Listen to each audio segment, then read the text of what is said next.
Hello everyone, this is Vedant Ratna Nema, 18 BCE 0786, and today we're going to be seeing that how do we configure a firewall service in Cisco Packet Tracer.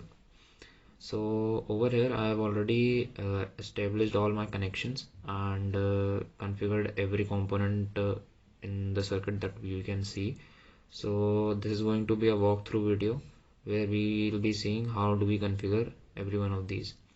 So here we see that there is a router 1841 router 0 which is connected to a server. We named the server as google.com and its IP is 8.8.8.8, and we have given the IP address to the router as 8.8.8.1, and while we establish a firewall we have to assign two IP addresses, one being the outside IP address and one being the inside IP address.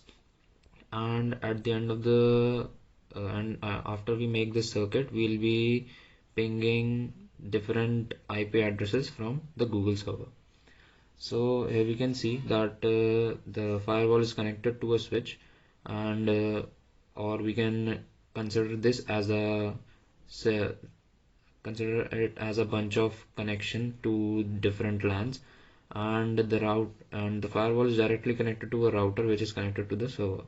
Also, we connect one PC that is connected to the firewall device using a subnet cable, and this PC will be used to configure the IP address. So let's get started with this.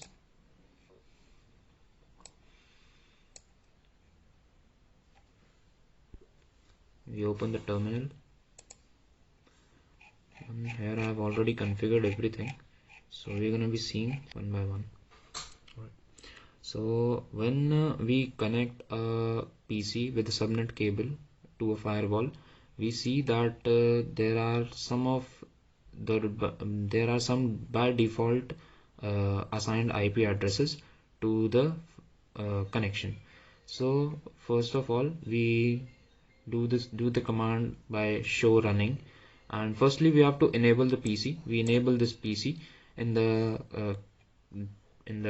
command prompt, and sorry, not in the command prompt, in the terminal, and then we can see that these are the assigned IP addresses that are by default assigned by the Cisco Packet Tracer.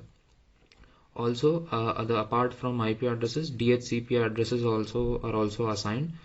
So what we have to do, we can change them, and for this we simply go to the configure terminal, and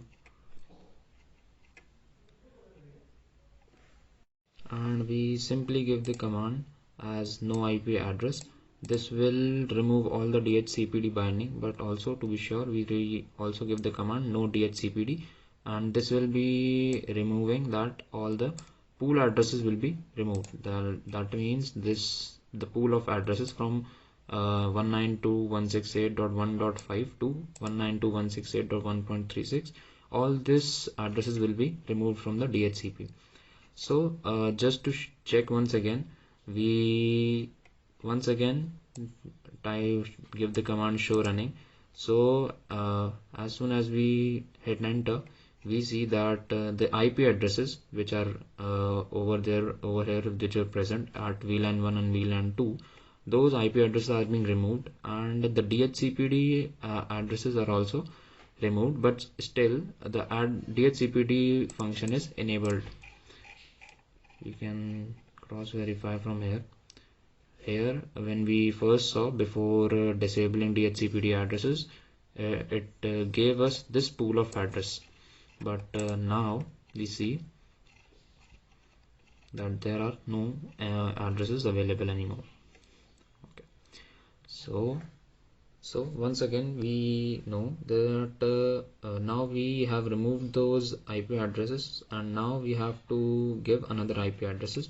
So what we are going to do is we'll configure terminal, and we'll choose the interface VLAN 1, and this VLAN 1 we'll give the IP address 172.16.1.1, and followed by the subnet mask.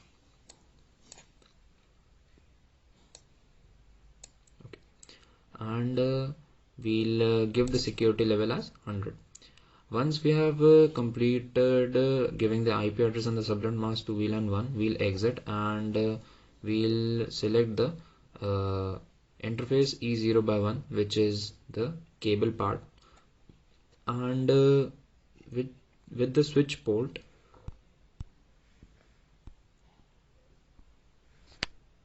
it will give access to VLAN 1. So this command will give the access to VLAN 1. Again, we exit and do the same with the interface VLAN 2, as we can see over here. I'm sorry. Yes, and we give another IP address and the subnet mask to the VLAN 2, and also give it no shutdown, as we all know this.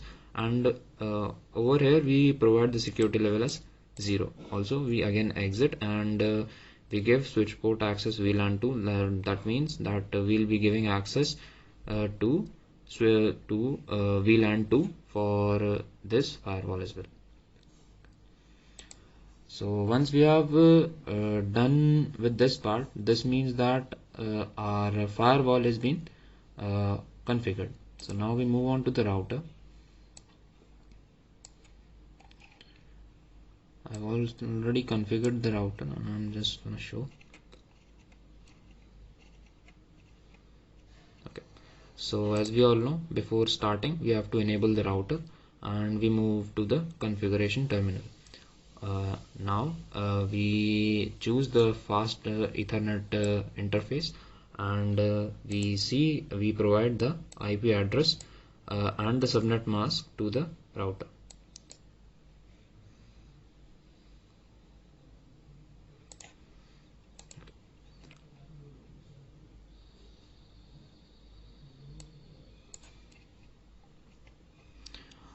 So after this, since we have given the IP address and the subnet mask to the router, we give it a no shutdown. So that means we'll enable the router and the fast Ethernet. Also, now we will do the same for the F0 by 1 fast Ethernet interface and provide the IP address and the subnet mask that we have decided already. And again, we just simply give it no shutdown, and that's all about configuration in the router.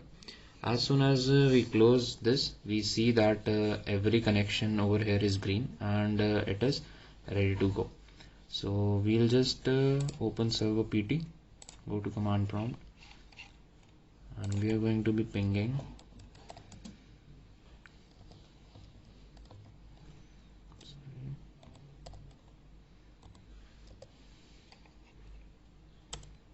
enter.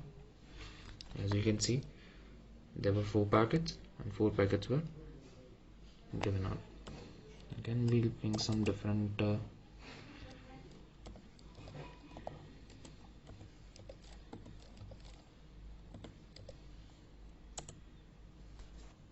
as we see it's working.